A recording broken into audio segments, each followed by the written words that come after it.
zéro limite. Vérité intégrale, humour total. Le podcast de développement personnel comme vous ne l'avez jamais vu. Bonjour à tous, vous me l'avez redemandé. Cette notion d'amour, de lien, de sacré qui vous unit tant, qui vous tient tant à cœur justement. Et aujourd'hui, on va voir pourquoi est-ce qu'il est important de continuer à croire en l'amour. Mais on va le faire avec humour et bien sûr vérité. En cette année 2026, croire en l'amour est devenu plus risqué que d'investir ses économies dans une usine de cassettes VHS. On assiste à une véritable sacralisation de la solitude amère, vendue sous l'étiquette d'indépendance radicale. Le marché de « je n'ai besoin de personne » est en pleine surchauffe. C'est un concept marketing d'une efficacité redoutable. On transforme sa peur d'être blessé en un manifeste politique. Plus vous êtes incapable de maintenir une relation de plus de 3 semaines, plus vous êtes considéré comme un esprit libre et constructif. C'est le triomphe de l'égoïsme blindé. On traite l'espoir amoureux comme une pathologie mentale pour adolescents attardés. On valorise la froideur, le détachement et la méfiance systématique, comme si le but ultime de l'existence humaine était de mourir avec un cœur parfaitement intact, n'ayant jamais servi, encore sous emballage plastique. Une stratégie de préservation absolument géniale qui garantit une fin de vie avec un appartement impeccable, certes, mais avec le silence comme seul interlocuteur. La victoire de la sécurité sur la vie, en somme. Et il y a un truc qui me fascine dans les conversations actuelles, et c'est cette manière qu'on a de traiter la tendresse comme une tentative d'escroquerie. Tu rencontres quelqu'un de gentil, mais de vraiment gentil, et ton premier réflexe n'est pas de te réjouir, c'est de chercher où la caméra est cachée. On est devenus des inspecteurs des travaux finis de l'âme. Si un mec te regarde avec un peu trop de douceur, tu te dis « Ouh là là, c'est quoi son dossier? Il est bipolaire, il est en cavale, c'est un test de mon ex ?» On a érigé de la méfiance au rang de sport national. On analyse la moindre preuve d'affection avec un microscope de laboratoire. Si on nous offre des fleurs sans raison, on cherche le micro caché dans le bouquet. On est tellement habitué aux relations de pouvoir et aux jeux de manipulation qu'un élan sincère nous paraît suspect, voire carrément flippant. On finit par préférer les gens toxiques parce que, au moins, avec eux, on sait à quoi s'attendre. C'est balisé. Mais la simplicité dans tout ça, le fait de juste aimer et d'être aimé, ça nous terrifie. On est comme des gens qui ont passé 10 ans dans une cave et qui hurlent à la douleur dès qu'on leur montre un rayon de soleil.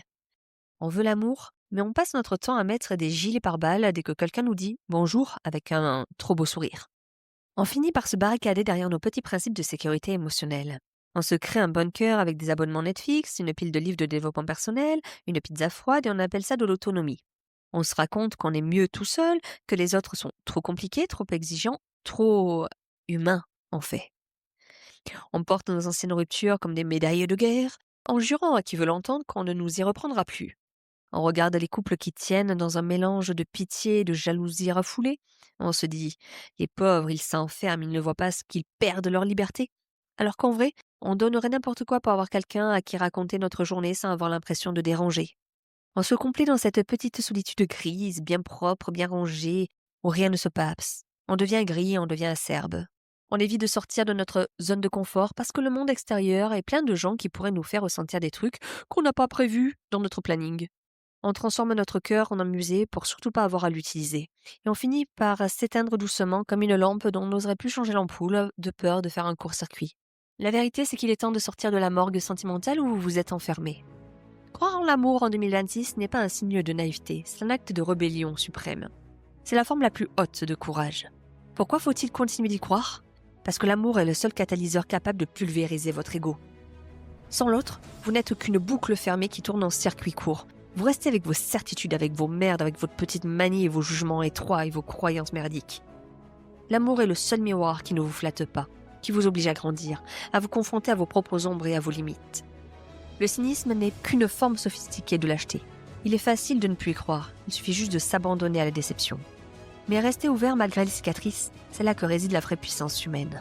L'amour est important parce qu'il est le moteur de la création et de la transformation. Si vous fermez la porte à l'amour sous prétexte de vous protéger, vous fermez aussi la porte à la révélation de qui vous êtes vraiment.